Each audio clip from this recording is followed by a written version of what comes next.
Welcome back to another evening in the Stormcave, where stories live and breathe, and where family memories centered around sharing those stories together are cherished. I'm your host, Grant Walker, and I'm here tonight with my co-host, Janelle Schmidt, and a special guest. Janelle, how you doing? And when you get a chance, could you introduce our guest for us? Yeah, I'm doing really well. I'm happy to be back. This is exciting. We're starting season 2, and so that's cool because that means that we got a sequel. And I'm super excited to be here with fellow Realm Makers member Philip Wilder, and he is going to chat with us today about his book Jake Rogers' Planet, which is a Christy Award finalist, which is super exciting. And at the time of recording, we don't know yet whether or not he wins. He'll find that out tonight. So, stay tuned. Hey, Philip, how are you doing? I'm doing well. Thank you guys so much for having me. It's an awesome opportunity to be able to chat with you guys, and especially to meet your brother Grant, because he didn't join us at Realm Makers. So no, we're trying to get him to come next year. I'm hoping. You'd love it. You'd love it. It sounds amazing. It sounds like it gets bigger and it's growing each year. Philip, it was awesome. So Janelle, excuse me, Janelle sent me your book, Jake Rogers' Planet. I'm actually about halfway through it, chapter 17. And it was funny because when it came in the mail, my wife opened it up and she was like, "Oh, what is this?" And my son ran by and grabbed it and goes, "Oh, it just looked like some awesome book Dad's going to read to us." So I was going to compliment your cover design. But then after getting your book, I went to your website and just reading a little bit about you, a little bit about your work. And I believe in the About You section or your bio mentioned that you are a missionary, an author, and an adventurer. And I really wanted to ask you about all three of those things. But could you introduce yourself a little bit to our audience and maybe even touch on all three of those? Yeah, well, I don't know how updated my website is. It might make me out to be younger than I am, because it's not my favorite thing to go in every year and change myself to be a little bit older. But I'm 32, to set the record straight. Yes, okay, sorry, I had to double check that. 31, 32. They're all the same in my mind. But yeah, an adventure. I just love doing random little crazy adventures. One time on a first date with a girl, I took her to explore some storm drains, and she went out with me again after that. So say what you will. We That's did amazing. break things off a little bit later, but yeah, I just love little adventures like that. I lived in the Middle East for 2 years doing missions work. Graduated from college with a degree in elementary education, but then went straight into missions work, and I've been doing full-time missions or ministry work since 2015. But even before that, I was doing a lot of part-time working with some Christian ministries.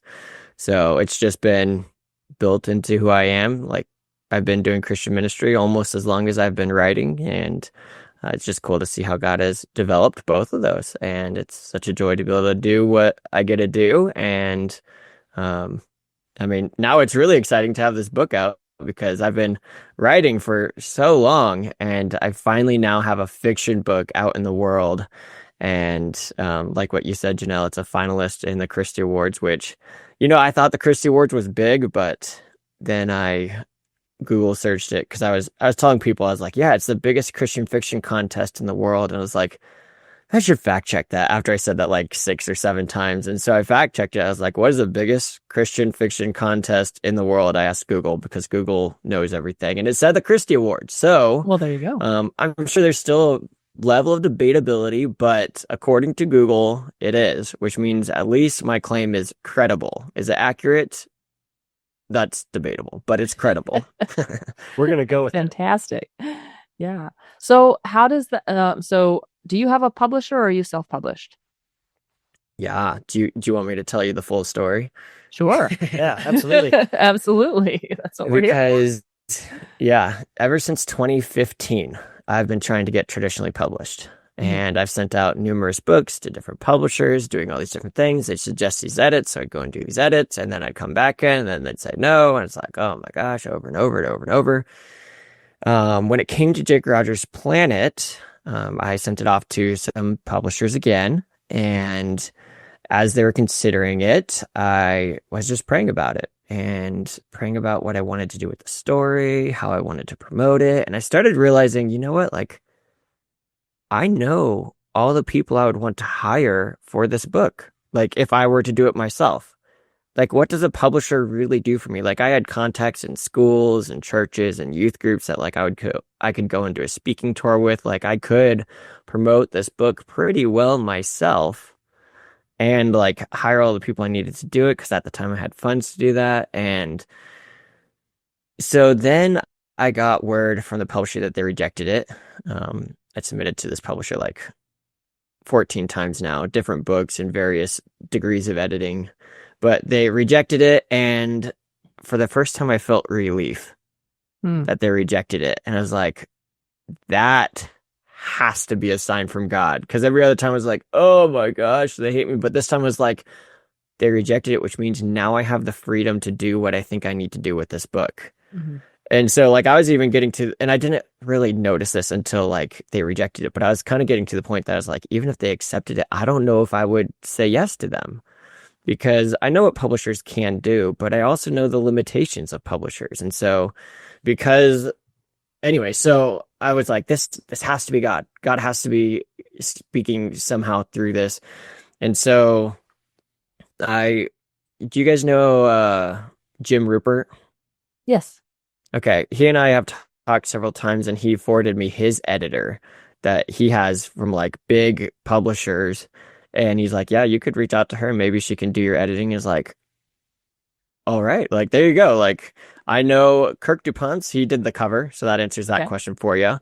And he's winning all these contests and is obviously amazing at it. And so, I mean, just like your son admitted.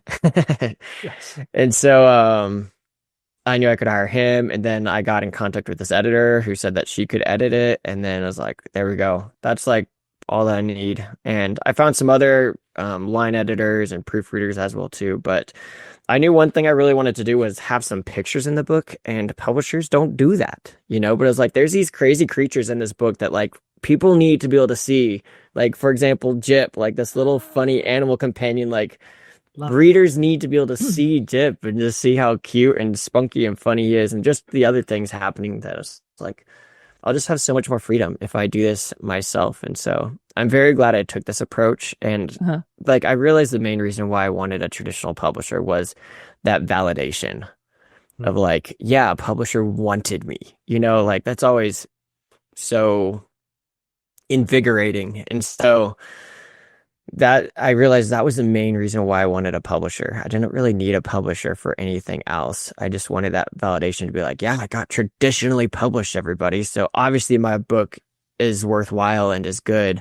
And I just kind of felt God pressing back on that. I was like, am I not enough validation for you? Like, maybe you won't have that claim, but like you can have the claim that you're following me. And then here comes a Christy Awards, and it's like, okay, well, now my book's actually competing against other books, even from the same publisher.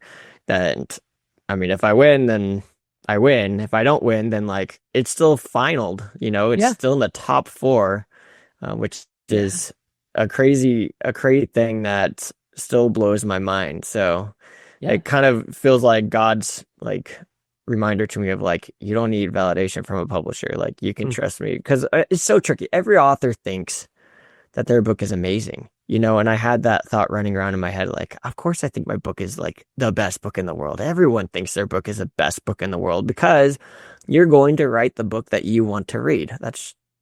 Hopefully, I would definitely encourage you to do that. So naturally it's going to be the perfect fit for you, and it's going to be exactly what you'd want out of a book. And so just like wrestling with that of like, everyone thinks their book is the best. So is my book actually any good? Mm-hmm. And I really felt like God was just calling me to take that step of faith of like, look, you don't know, but I'm calling you to do this. Can you trust me? It was like, okay. So that's my long answer to your simple question. Well, that is really cool. And I think that's something that our readers and watchers, listeners and watchers, so used to author speak, a lot of our listeners and watchers, wow, I can't talk, sorry, Grant. I notice makes your editing harder, but probably something that our listeners and watchers don't know is how hard it is to get into the Christy Awards as an indie author, because without a publisher you do need to hit a sales threshold, right? Yeah. Yeah. And I like barely made the cut because for the Christy Awards, this is what because I emailed them. I was like, hmm most awards, like they do a calendar year, but the Christy Awards, it's like published between March of 2024 and March of 2025. Yeah. I don't know why they do that, but Mm-hmm. my book was published February 2025. So I had to get $2,000 of royalties in a month, Oh my, Yeah. which is like, that's nuts. That's probably like 600 sales Yeah. in a month. As an indie author, and this is my Right. first book. So and I could have done that, Wow. but they don't count in-person sales, which I totally understand. Right. Like, They don't count that makes Kickstarter sense. either. Yeah. Yeah. So I understand all of that, but it's like my biggest like avenue of generating sales and bringing about awareness was in person. Like I had a whole speaking tour for like a month and a half planned out and sold a lot of books through all of that.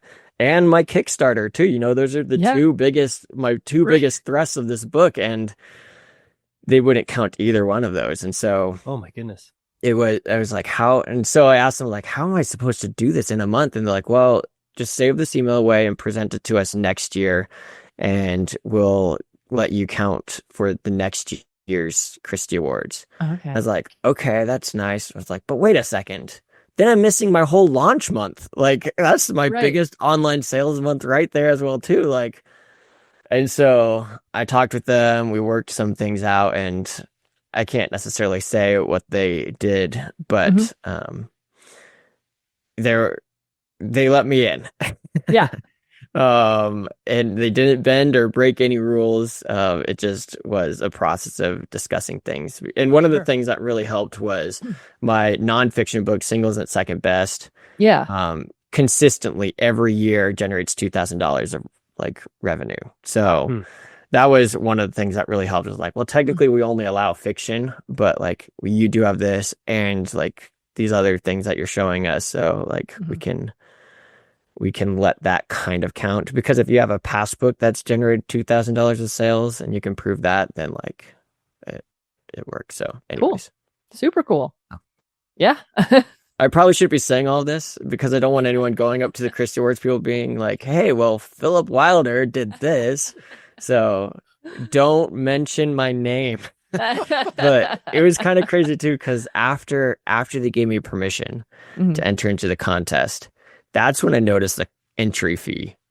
Oh. And it's like $175 per entry, which since it was my debut book, I could enter it twice. So we're looking at like $350 to enter my book into the Christy Awards. And it's like, I'm a little independent author, like the odds of me winning are like so minimal. And if I don't even make it to the finals, that's $350 that goes into the wind. I don't get any feedback. Like literally nothing happens out of that. Not to mention that they also ask for like 12 print copies to be shipped to their like warehouse, whatever. Oh, wow. And says like, this is a lot of money. But like, right as I thought about that, I was like, I don't know. Should I do this? Should I not? And I felt God kind of say like, they just gave you permission. I just opened this door for you. Like, it would be pretty rude if you backed out now. And it's like, oh my gosh, okay, I guess you're right. And so I'm so glad I didn't. Yeah. I'm so glad God spoke to me and pushed me forward in that, because here we are. Yeah. Very Philip, cool. Philip, how much? So like I said, I'm about halfway through the book, and it seems like I can already hear some of the themes that are coming out. I read a book, probably last year, called Banner Under the Sky. You sent me that book. And I literally, it sounds bad, but like I literally threw the book across the room like 5 or 6 different times, because it was like, oh my gosh, this book, like they're just talking directly to me. Like the ache in this character's heart for the dream that he wants to pursue, and just the struggle. Like it was so real that like that was just like the emotional response. And even reading through the first couple of chapters of this book, and I love it because it's subtle, but it's also very direct at times too. But there's this subtlety of what Jake is talking about, but it's like, man, I can see like these things in my life in the past. I can see them right now. When you were talking about this publishing process, it sounded to me a little bit like Jake's inner dialogue with God at times, and like even just that struggle of wanting validation, wanting affirmation, And I think it's human to seek that from other people or from our audience as authors or creators. And we were just talking about this in youth group a week ago. We're going through the Exodus and just looking at how God loves to use like the most not obvious choice, or like, okay, I'm going to raise up a leader for Israel, and he's going to be born during a time when boys aren't allowed to be born. And he's going to be this guy that, he doesn't talk very well, or he's afraid, or he's not very self-confident, or I just think he loves to use people like that. He loves to use David to defeat Goliath, because he wants David to see that it's him doing it. And so anyways, I just see that coming out. But going back even farther, I'm curious, where did your love of storytelling come from? And beyond that, like, what do you think the importance is of telling stories, of having a story that you say, I have to share this with whoever will read it? That's a good question. I can trace it back. So I like to say that I started writing before I knew how to spell my name, which is true. And I can show you if you want. My Sunday school teacher, she gave us an assignment to draw a story about forgiveness. I don't know how old I was. I didn't write my age on this book. But I did spell my name wrong twice on the front. So that should tell you how old I was about. That's awesome. And I don't know if I got it right or if my teacher's like, no, this is actually how you do it. But I drew a story about forgiveness, and I was so proud of that book, and I would tell everyone about it. So it's a picture book. There's no words inside because I couldn't even spell my name, And so then my parents asked her to make me some more of these books, and so then I did more of that. But I think even before that, like I'm a very vivid dreamer. And so every morning I would tell my family, like, this is what I dreamed about. This is what I dreamed about. And it's funny because my siblings still make fun of me for this today, because I would embellish upon my dreams. I'd be like, oh, and then I did this, and then I did this. And like, did that actually happen in your dream? And it was like, well, no, but, and it's like, I laugh at that because it's like, none of my dream actually happened. It's not like, wow, you're so cool, you like fought a T-Rex in your dream. It's like, I mean, I didn't actually fight a T-Rex. It was in my dream. So like, does it really matter if I fought 1 or 15 different T-Rexes? Like, it's all made up anyways. It's just one was I was consciously coming up with it. The other I was subconsciously coming up with it. But so anyways, but I mean, when you tell your dreams, like, you got to embellish, you got to fill in the gaps, because dreams don't make a ton of sense. Right. So I think that's probably where my love of storytelling came from. I mean, I honestly believe that it was like hardwired into me long before that.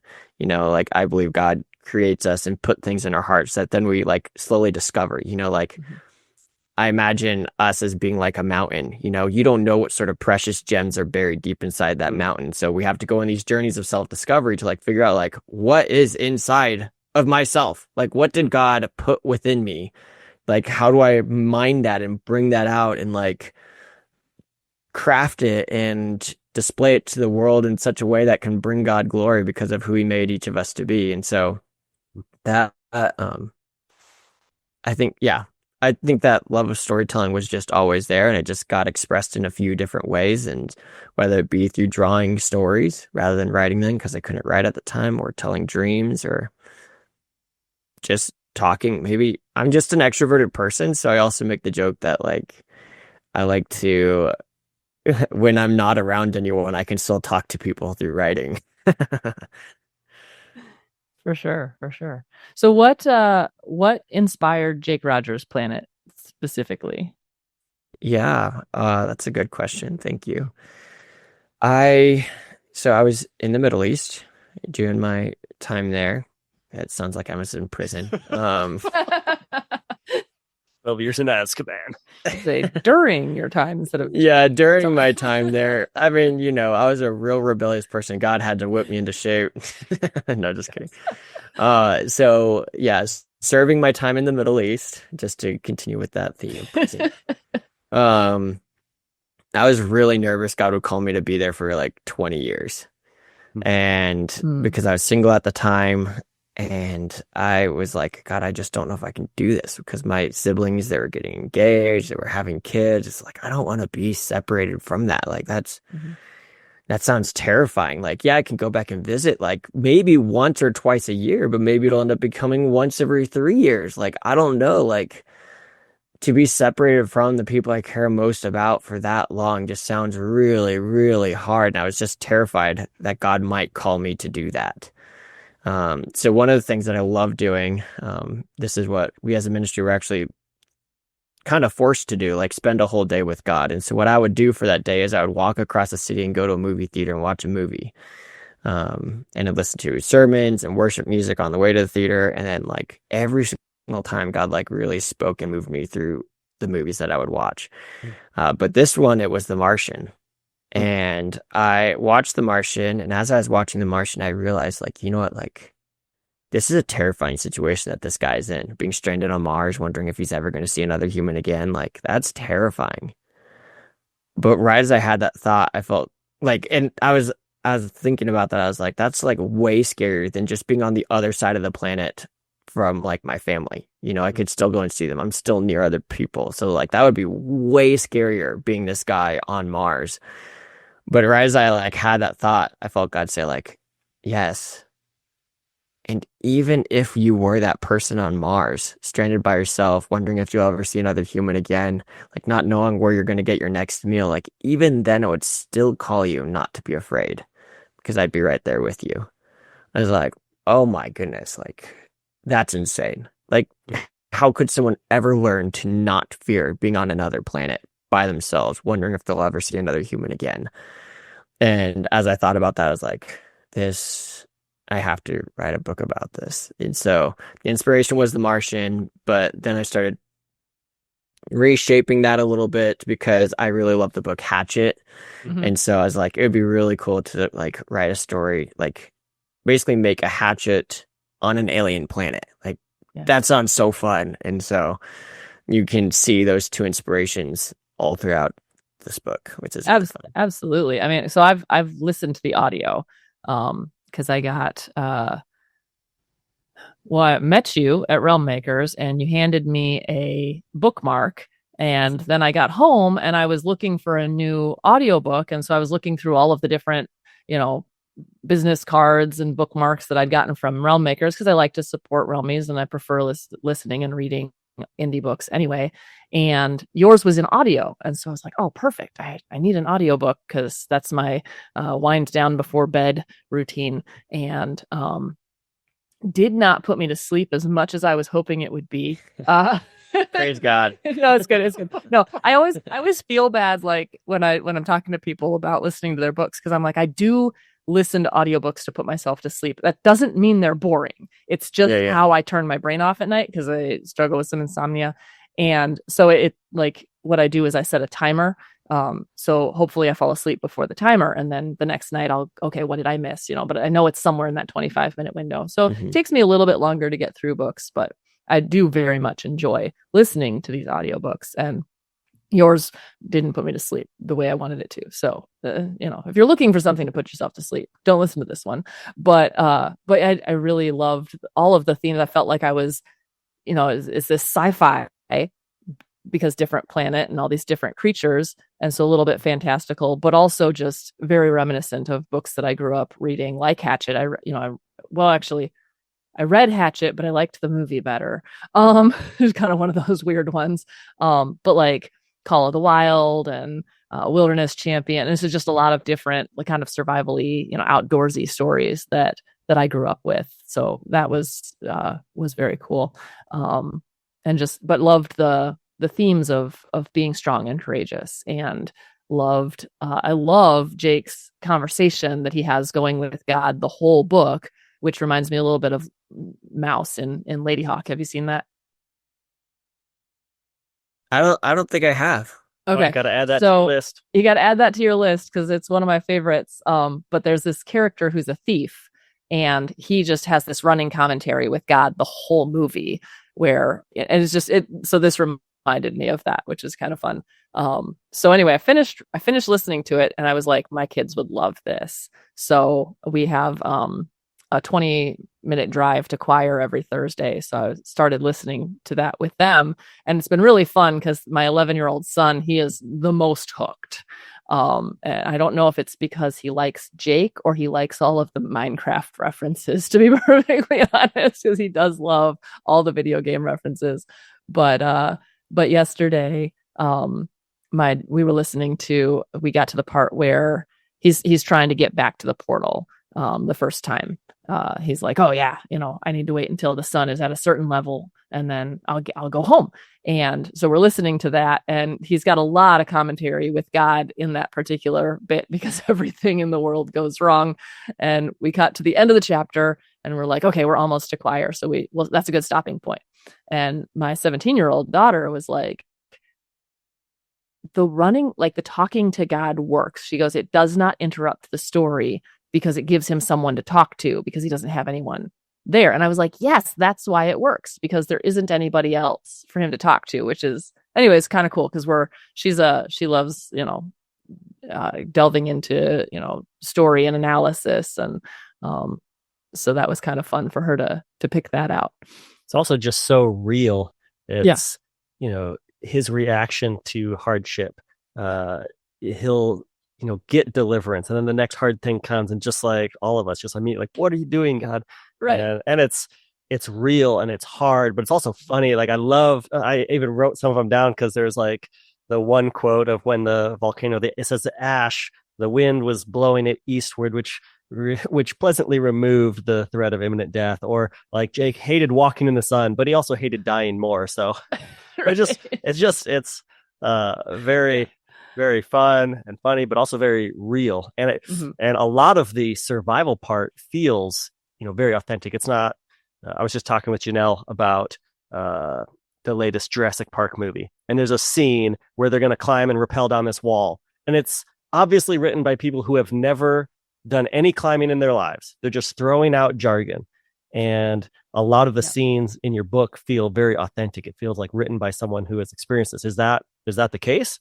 Have you done a lot of, you like adventures, but have you spent a lot of time in the wilderness surviving or anything like that? Is that where that comes from?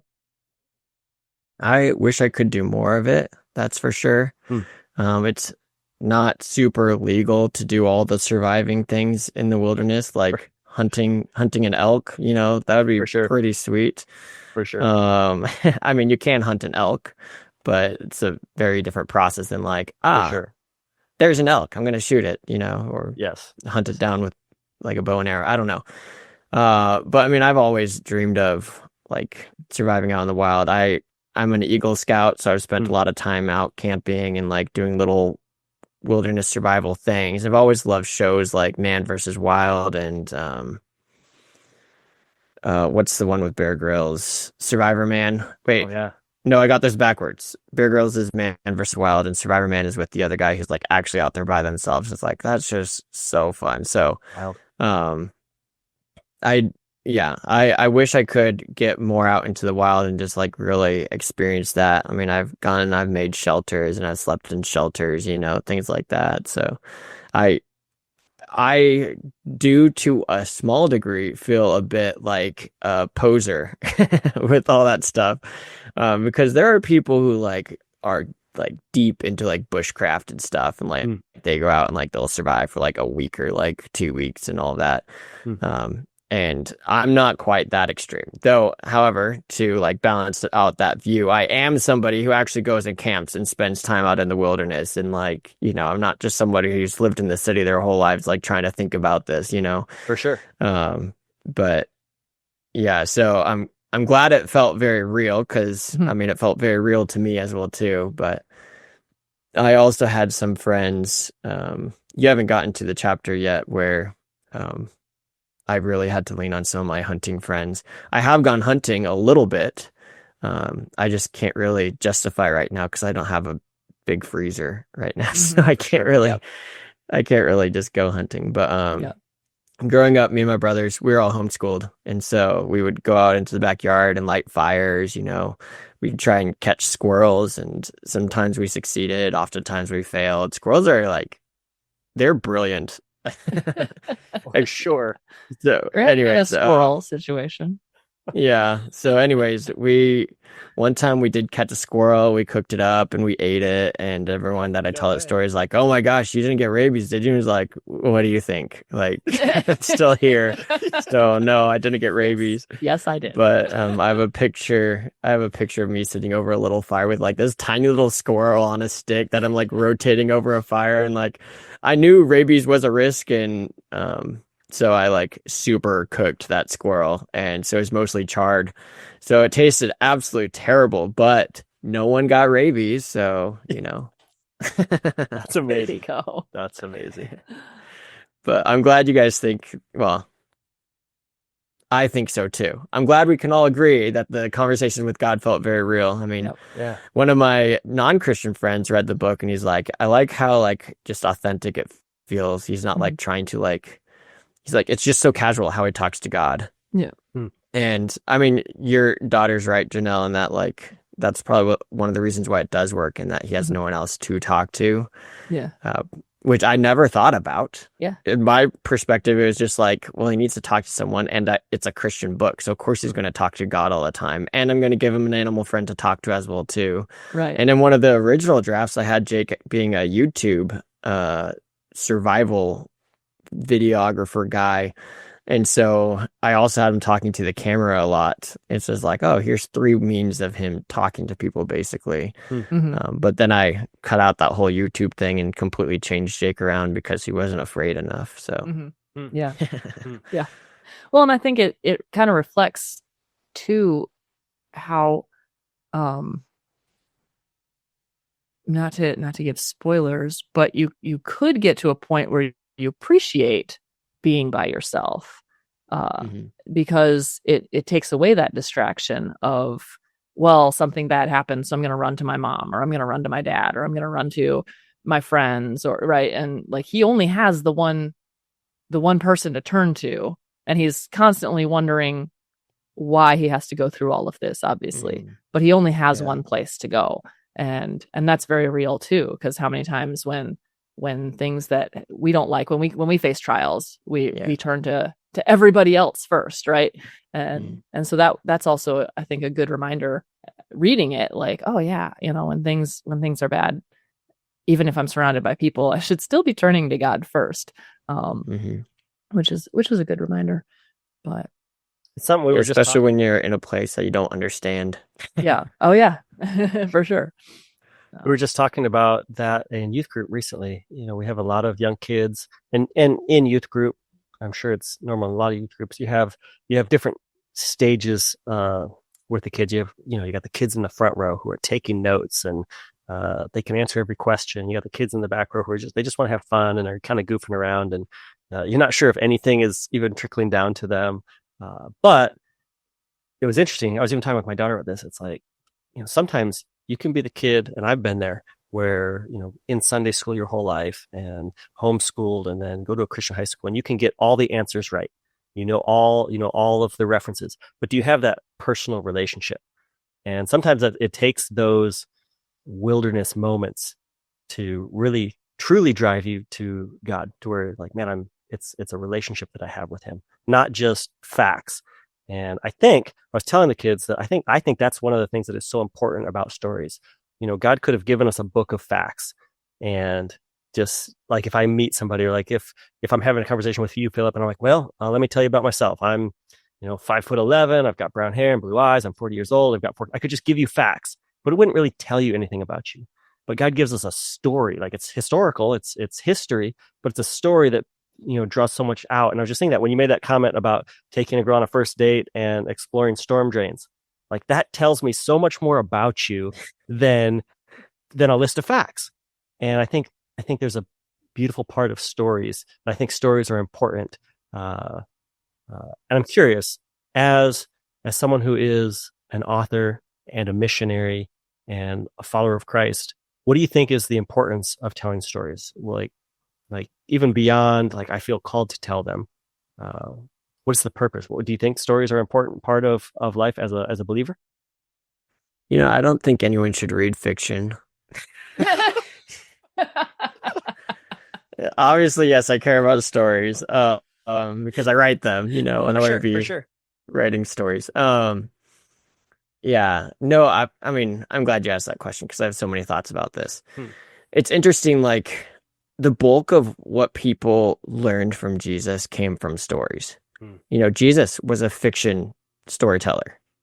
Like, I mean, we don't know actually how many of these stories are actually made up or if they actually happened and Jesus heard about them and is just retelling them. Like, there's good suggestion that maybe the Lazarus story with like the rich man is actually a real thing because he has a name and everything. Potentially the story of the Good Samaritan actually happened as well too. I don't know. But regardless, like those stories and the story of the prodigal son, like some I know some gospel books like the prodigal son story is like really long, but in others like the prodigal son and the Good Samaritan stories are like really short. They're like 6 verses. And like the amount of truth you can pull out of that is just crazy, you know? And so like, I really believe that like story is the language of the heart, you know, like numbers, facts, that's the language of the mind. But stories are the language. If you want something to go from the mind to the heart, you have to tell a story. And so that's why I do what I do. I mean, I do it because I love it, because God's calling me to do it. But that's why I see the importance of it and why I'm like trying to really push forward with this because, you know, like Joshua 1:9, the main theme verse of the book, like, do not be afraid, do not be discouraged, for the Lord your God is with you wherever you go. Or to put it simply, do not be afraid. So like what did that verse do for any of us just listening right here? You know, like, yeah, that's a truth. But how does that change us? You know, and it can. Obviously, facts can change us. Truth can change us. God's word does not return void. But if we really want truth like that to really be planted in our hearts and to grow, like stories are how that's done. At least I would. And I mean, I'm sure there's 1,000 different ways. God's not limited. But I think one of the main ways that God chooses to do it is through stories. And it's interesting. Like you go back thousands of years of human history, and they're always telling stories. You know, like we have always cared about stories, whether they be made up or whether they be true. Like something about the human heart craves stories. And I think God wired us that way. And I think that's also why so much of the Bible is a story. Like, yes, we have Deuteronomy, we have Numbers, we have even parts of Exodus, or definitely Leviticus, you know, or Proverbs, where it's like truth. But like, there's so many stories in the Bible, which is just so cool. And I love it that it's like, you can just see this all throughout how God works. And working with Muslims a lot, like they all tell me like, well, how do you know your Bible is translated accurately? And it's like, well, first of all, it's a story. Like stories are very easy to translate. Like you translate like a legal document, good luck. Like that's really hard. But like you translate a story, that's so easy. Like I can retell you the story of the prodigal son and get it like, you know, 85% correct without saying anything wrong. Like I just might be missing out extra little details.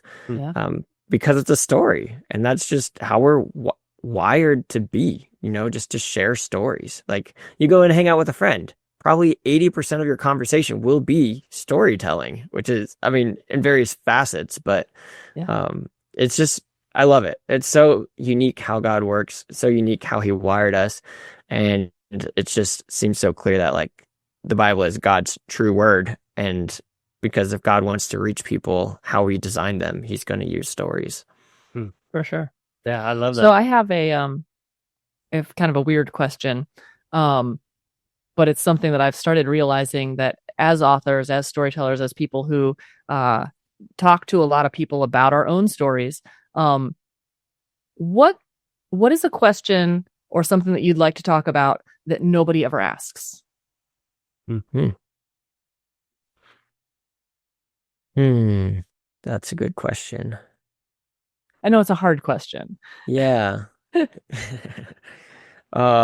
it's okay if you don't have an answer. I was talking to my sister a while back, and she's a singer-songwriter, and so she's on podcasts and she's on the radio a lot, and they're always asking like about the songs she's writing or the, you know, how she got into music. And and that sort of thing. And she's like, I just really wish somebody would ask me about my guitar. And I was like, okay. So I was just kind of wondering, do you have like something where it's like, I wish somebody would ask me about? That's a really good question. I like that.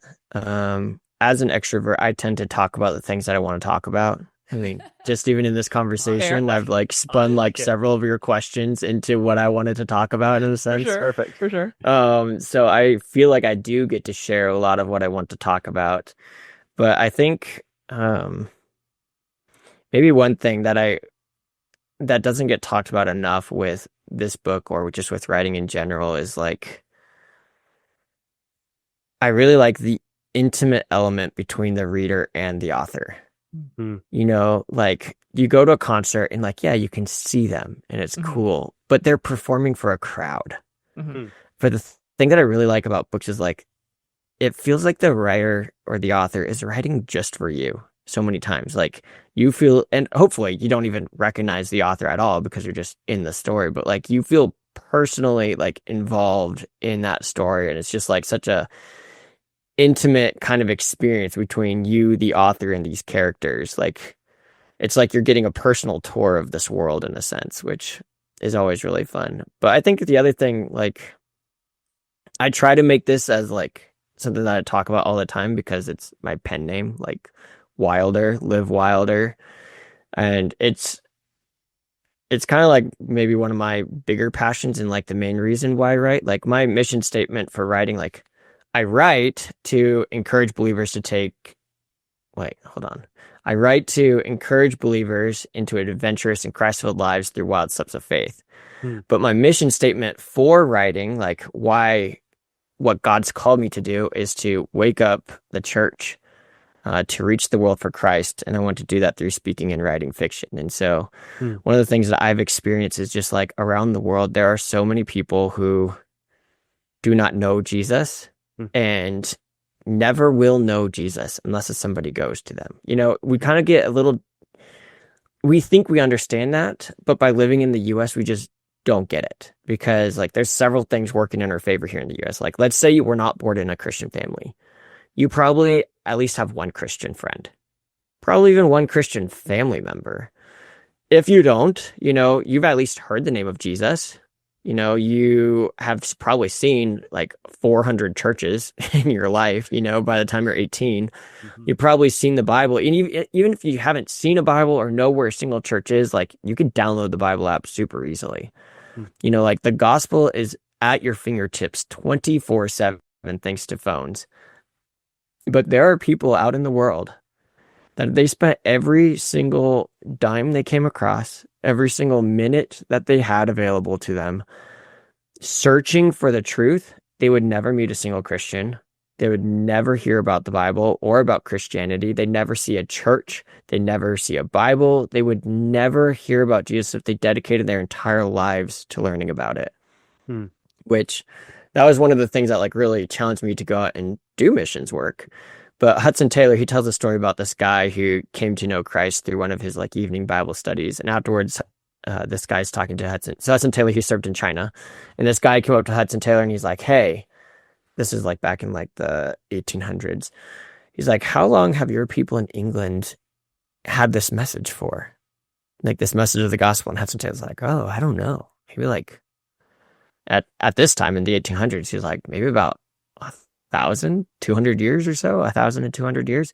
This guy's like, you guys have known this for that long and only now you're coming to us? It's like, my father spent his entire life searching for the truth and he died without ever finding it.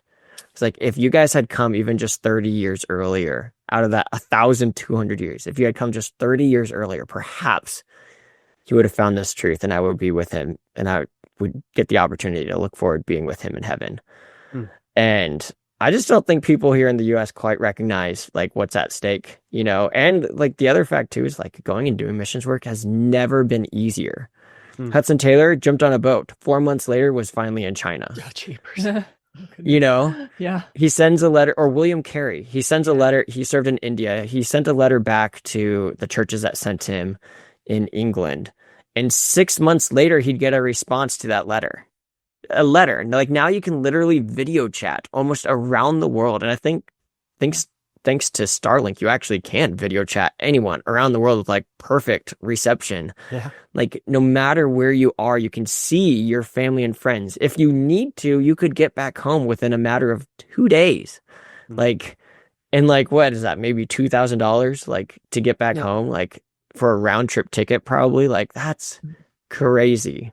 And so like it's so easy to go and do missions work nowadays. Sorry, you got me on my soapbox. No, you're That's good. great. This is good. What we want to talk to people about the things they're passionate about. Yeah. Well, I'm curious about even wanting like to go a little deeper. Even someone's reading this book, let's say a young person reading this book, or an older person. Like I said, I feel like there's a lot of moments where it's talking about a specific thing in the book, but I feel like, man, this just hits me right where I'm at. And we've been talking about that in youth group again, just looking at recently the story of God calling Moses and what that looks like and the timing of it, how he calls him. And after Moses had tried to take things into his own hands and he runs away. So he spends 40 years in Midian. And it probably feels a little bit like punishment. Like I can't go back to my home where I lived for 40 years because they'll kill me if I go back. And so he spends 40 years in Midian, which is right in the middle of, the wilderness where he doesn't know this, but he's going to spend the next 40 years wandering. So God's preparing him for that, even in the midst of what he feels is probably punishment for his actions. And when God comes and finally calls him, like he responds the way I know I would probably respond, like with all of the excuses of like, how is this going to work? People aren't going to listen to me. Like, I can't do this. Like you should pick somebody else. Like it shouldn't be me. When you talk to people and when you are, you're passionate about people taking wild steps of faith, and I've been wrestling with this even in the last year. Like, what does that call look like? What are the specific calls that God lays on people's hearts? What are the calls that we all have? Like we were just looking at Micah 6:8. We're all called to kindness and humility, and but we all also, I believe, have a specific call that God puts on our heart. And are we going to respond like Joshua and like, okay, you want us to march around the city center? Okay, let's do it. Or are we going to be Jonah and just run the other way?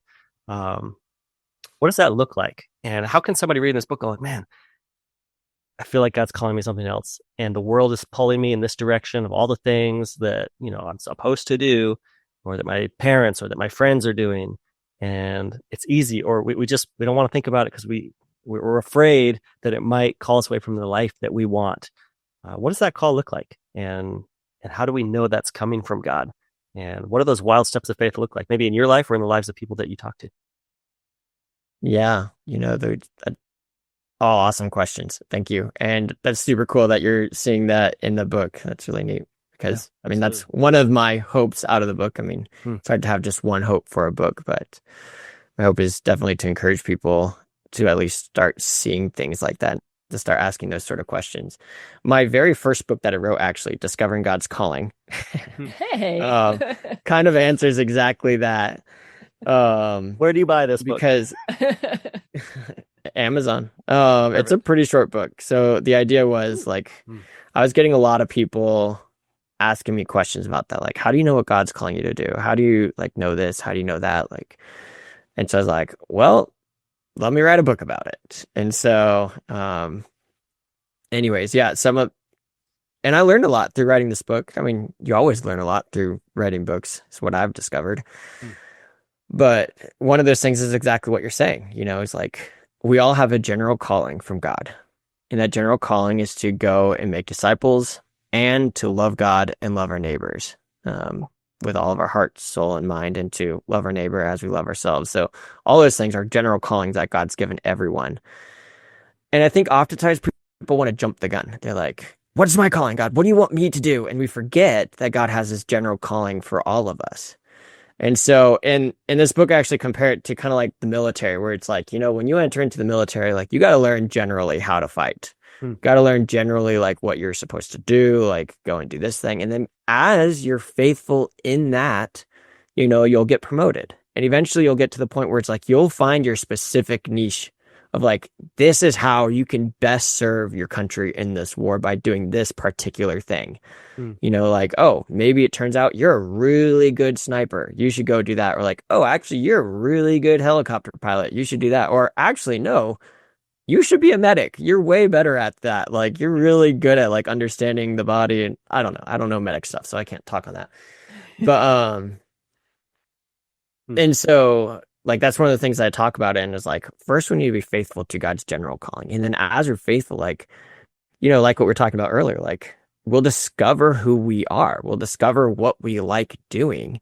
And as we're faithful with that, God's going to give us the next step in that calling. He's going to lead us forward. When I was like 16, I like came before God full of faith and confidence. And I was like, God, what do you want me to do with my life?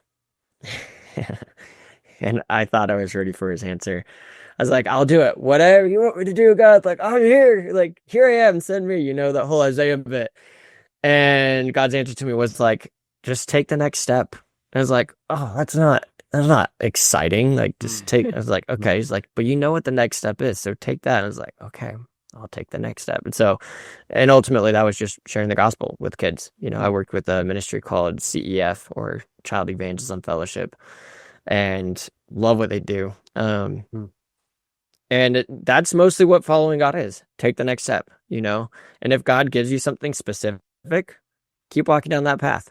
Like for me, it was go to the Middle East. And I was like, okay, all right, that's terrifying, which is why God at the time only told me to take the next step, because he knew even like 5 years later, him calling me to go to the Middle East would still be terrifying, but it wouldn't be as terrifying, and it was a hard message that I could at least receive. Whereas if he had told me that at 16, I would have been like, I'm done, God. Like, nope, no way, God. Like, see ya, bye.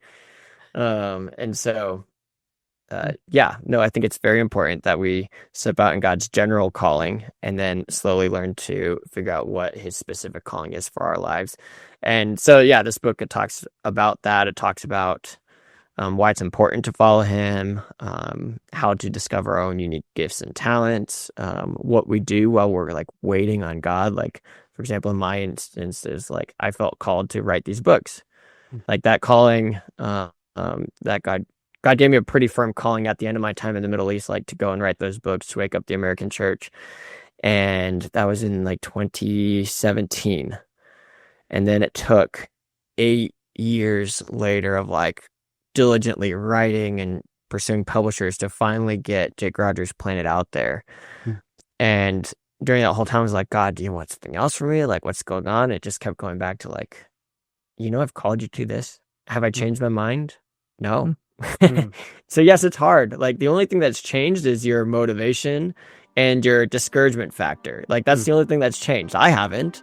Like my calling for you hasn't changed. It's like keep pressing through despite all of that.